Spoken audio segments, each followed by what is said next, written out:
নমস্কার নমস্কার দর্শক বন্ধু, অ্যাডভান্স এগ্রিকালচারে আপনাদেরকে স্বাগতম।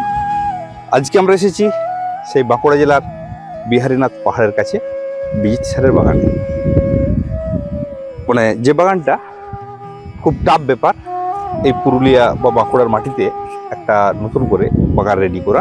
তীব্র দাবদাহে উনি গাছের কী পরিচর্যা করছেন বা কীভাবে উনি বাগানটা গড়ে তুলেছেন সেই সম্পর্কে ওনার সাথে আমরা কিছু প্রাথমিক ধারণা নেওয়ার চেষ্টা করব। স্যার, আপনার নামটা যদি আরেকবার আমার দর্শকদের উদ্দেশ্যে বলেন। নমস্কার, আমি বিজিত রায়। অ্যাকচুয়ালি আমার ফোন নাম্বার হচ্ছে 7908266683। আবার রিপিট করছি, 7908266683। এখন হচ্ছে এপ্রিল মাসের 21 তারিখ আজকে। তো আজকে আমরা মানে এখন যে মোটামুটি একটার কাছাকাছি সময় হয়ে গেছে, একটা দেড়টা পৌনে দুটো, প্রচণ্ড রোদ। শ্রীকান্তদা এই সময় এসেছেন, মানে এটা মানে সত্যি একটা খুবই ভালো ব্যাপার যে একটা কৃষকের জন্য উনি পুরো দৌড়াদৌড়ি করছেন, পুরো যাতে তার বাগানের যারা পরিচর্যা করছে তাদেরকে একটু হেল্প করে আর কি। এই ধরনের আর কি ওনার যে যেটা মানে দায়িত্ব, মানে উনি যেভাবে দায়িত্বটা নিয়েছেন, অন্য কেউ হলে হয়তো কোথাও নিলাম, হয়তো গাছ নিলাম, এবারে দেখে নাও এবারে তোমাদের গাছ বাঁচলো না মরলো, বাট শ্রীকান্তদার কাছ থেকে যেরকম ভাবে পাচ্ছি সেটা সত্যি অনস্বীকার্য। মানে এটা কোনো দিক থেকে ইয়ে করা যায় না। আমার তো মনে হয় আমার নেক্সট জেনারেশনও শ্রীকান্তদাকে মনে রাখা উচিত যে শ্রীকান্তদা যেভাবে আমাকে সাপোর্ট করছেন এখানে করার জন্য, একটা বাগান করার জন্য। যেটা যেমন আপনার আজকে টেম্পারেচার 46-47 পৌঁছে গেছে কাছাকাছি, এই জাস্ট আমি চেক করে দেখলাম গুগলে।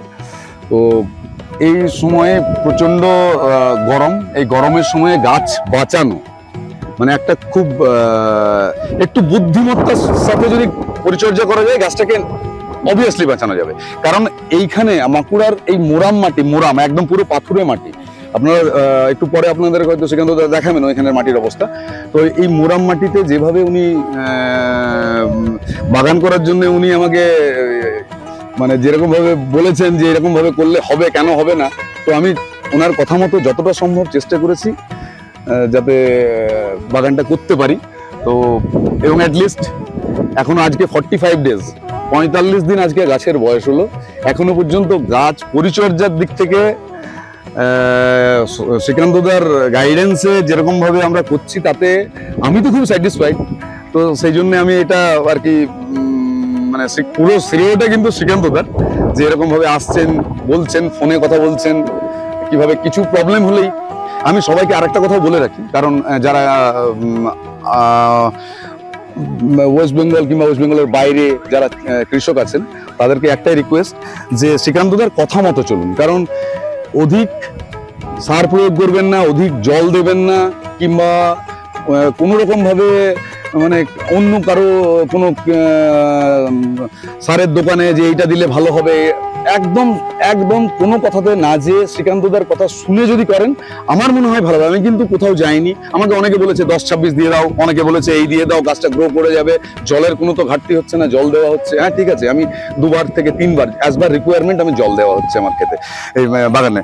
তো সেই মতো করে শ্রীকান্তদার কথা মতো যদি চলা হয় তাহলে আমার মনে হয় খুব ভালো হবে। এবার শ্রীকান্তদা যদি কিছু জল কিভাবে দিচ্ছেন? জল দেওয়াটা অ্যাকচুয়ালি আমাদের পুকুর আছে, পুকুর থেকে জলটা আমরা এখানে গর্ত পুড়ে রেখেছি, যেটা হয়তো এটা আছে 5x7 আর ডিপটা করা আছে 3 ফিটের, আর সেটাতে পলিথিন দিয়ে ওটাতে জলটাকে স্টোর করে রেখেছি। ইভেন ওই মাটির তলায় থাকার জন্য জলটা কিন্তু ঠান্ডা থাকে। যে অনেকে বলে যে জল গরম হয়ে যাচ্ছে, জল গরম থাকছে না।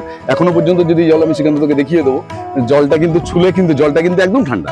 তো ওই জলটাকে আমি সকালবেলায় প্রতিদিন আর্লি মর্নিং সূর্য ওঠার মানে একদম সকালের দিকে ওই দিন 8টার মধ্যে, যে জলটা যেমন প্রত্যেকটা গাছে অ্যাটলিস্ট 5 লিটার যদি জল দেওয়া হয় সকালবেলায়, অ্যান্ড দেন দুপুরবেলায় এসে আরেকবার চেক করা, দুপুরবেলায় মিনস ওই 12টা-1টার মধ্যে, যে কোন গাছটাতে জলের ক্রাইসিস হচ্ছে।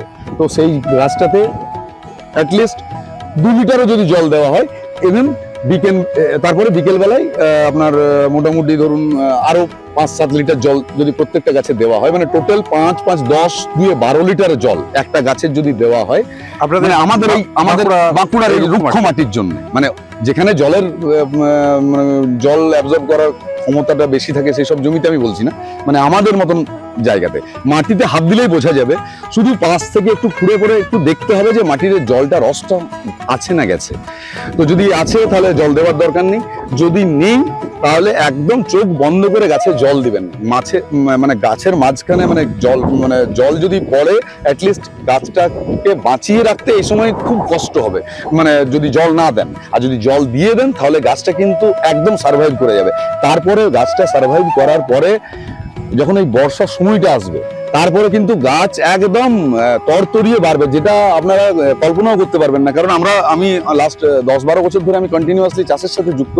তো আমি বর্ষাতে কখনো অন্যান্য শাকসবজিও চাষ করেছি। সেই সময় আমি দেখে যেটা বুঝেছি যে গ্রীষ্মকালটাতে একটু যদি বাঁচিয়ে একটু কম জল দিয়ে জাস্ট গাছটাকে বাঁচিয়ে দিলে পরে যখন ফার্স্ট বর্ষার শুরুটা হয় না, গাছটা এত ভালো গ্রো করে। তো সেই জন্য সবাইকে আমার তরফ থেকে একটা অনুরোধ, মানে কারণ আমি বাঁকুড়ার একটা জায়গাতে এসেছি, মানে একদম বাঁকুড়ার যেটা একদম মাটির জায়গা। হ্যাঁ, এটা একদম বাঁকুড়া পুরুলিয়ার বর্ডার। জায়গাটা হচ্ছে তিলুড়ি, গ্রামটার নাম তিলুড়ি। আর নিয়ার আমাদের পেছনেই হয়তো আপনারা দেখতেও পাবেন বিহারীনাথ পাহাড় ব্যাকগ্রাউন্ডে। তো সেই জন্য মানে এই মাটিটা খুব রুক্ষ মাটি। তার মধ্যে কিন্তু আমি শ্রীকান্তদার গাইডেন্সে আমি প্রচুর লাভবান হয়েছি এবং গাছগুলোকে অ্যাটলিস্ট বাঁচিয়ে রাখতে পেরেছি। মানে লাভবান বলতে এখন ফল বিক্রি করে আপনার না, আমার ওই লাভবান নয়, আমি প্রথমে গাছটার কথা বলছি। আমি যে গাছটাকে অ্যাটলিস্ট আমি বাঁচিয়ে রাখতে পেরেছি। আপনি গাছ কতগুলো লাগিয়েছিলেন? গাছ আমি 150টা গাছ লাগিয়েছিলাম। 150টা গাছের মধ্যে প্রায় 150টাই বেঁচে আছে। হ্যাঁ, গাছগুলো সব বেঁচে গেছে। আর আমি একটু গাছগুলোকে প্রাথমিক দেখানোর একটু চেষ্টা করি। দর্শক বন্ধু একটু দেখার চেষ্টা করুন কত সুন্দরভাবে গাছগুলো উঠছে। প্রত্যেকটা গাছ খুব সুন্দরভাবে গড়ে উঠছে।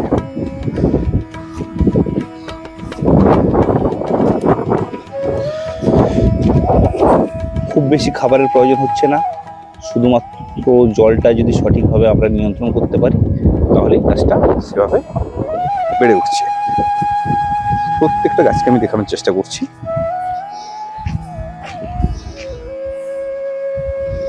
আর যেখানে জল রেখেছি জলের জায়গাটা একটু দেখিয়ে দিন। আমি একটু এনার জলের জায়গাটা একটু দেখি। যে এভাবে অনেকগুলো মানে দুটো জায়গা করা আছে যেটাতে আমরা জলটা রাখি। আর জলটা বেশ ঠান্ডা। দেখুন মাটির তলায় একটা গর্ত করেছি, একটা গর্ত আছে, টোটালটা প্লাস্টিক দিয়ে রাখা আছে যাতে জলটা শুষে না নেয়। এখান থেকে জলটা তুলে তুলে ওনারা দিচ্ছেন।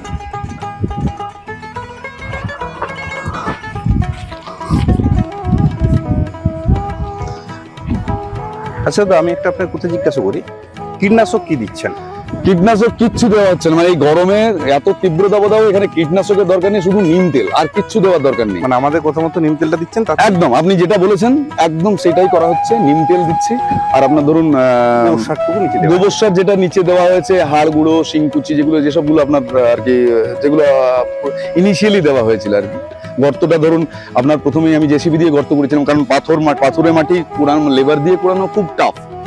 তো সেই জন্য আমি ওটা জেসিবি লাগিয়ে কুড়েছিলাম প্রায় 2.5 ফুট বাই 2.5 ফুটের একটা ডিপ, মানে গর্তটাও 2.5 ফুটের আর আপনার সাইড থেকেও 2.5 ফুটের। তো সেটার মধ্যে পুকুরের পাঁক, তারপরে আপনার গোবর মাটি, তারপরে উপরের যে আমার মাটিটা একটু ভালো ছিল, যেখানে একটু চাষবাস করতাম, সেই মাটিটা ভালো মাটিটা, মানে কাঁকুড়ে মাটিটা, তো সেটা দিয়ে গাছটাকে একটু ইয়ে করেছি আর কি। আর এটা বৃষ্টিতে তো জল জমে না? না, বৃষ্টিতে জল, এটা অনেক উঁচু জমিতে, আর জল দাঁড়ালেও এটা একদম নালি দিয়ে বেরিয়ে যাবে। তাহলে আপাতত আপনি নিম তেলটুকু দিচ্ছেন, আর জলটা পরিমাণ দিচ্ছেন। এখন কারো দেওয়া উচিত নয়, জানেন তো। এখন যদি দেওয়া হয় না, এখন যদি কেউ যদি ওই কোনো ধরনের সার প্রয়োগ করে কিংবা সর্ষের খোল পর্যন্ত এখন মানা, এখন আপনি মানা করেছেন যে সর্ষের খোল পর্যন্ত না দেওয়ার, কারণ এখন এত দাবদাহ, এর মধ্যে সর্ষের খোল দিলে তার জ্বলিয়ে দেবে গাছটা। ঠিক আছে দর্শক বন্ধু, একটা প্রাথমিক পরিচর্যা তো আমরা জানার চেষ্টা করলাম। খুব বেশি খাবারের দরকার নেই এই গরমে, কিন্তু জলটুকু আপনারা পরিমিত দেন, গাছটা সুস্থ থাকবে। কারণ এই রুক্ষ মাটিতে যদি বাগানগুলো আমাদের ঠিক থাকে, নদিয়া, 24 পরগনা, শিলিগুড়ি, জলপাইগুড়ি, কুচবিহার, এদিকে তো অনেক ভালো ওয়েদার, অনেক ভালো মাটি, খুব সুন্দরভাবেই চাষটা করা যাবে। ঠিক আছে দর্শক বন্ধু, দেখা হচ্ছে আমাদের পরবর্তী কোনো প্রতিবেদনে। আর আপনারা অনেক এই চ্যানেলটা দেখেন কিন্তু সাবস্ক্রাইব করেন না। অ্যাডভান্সড এগ্রিকালচার আপনাদের সম্পূর্ণভাবে নিজস্ব ইউটিউব চ্যানেল, এখনই সাবস্ক্রাইব করে রাখুন। আমি নিশ্চিত এই চ্যানেল থেকে কোনো না কোনো একটা বিকল্প চাষের সন্ধান আপনি পেয়ে যাবেন। নমস্কার, ধন্যবাদ, ভালো থাকবেন।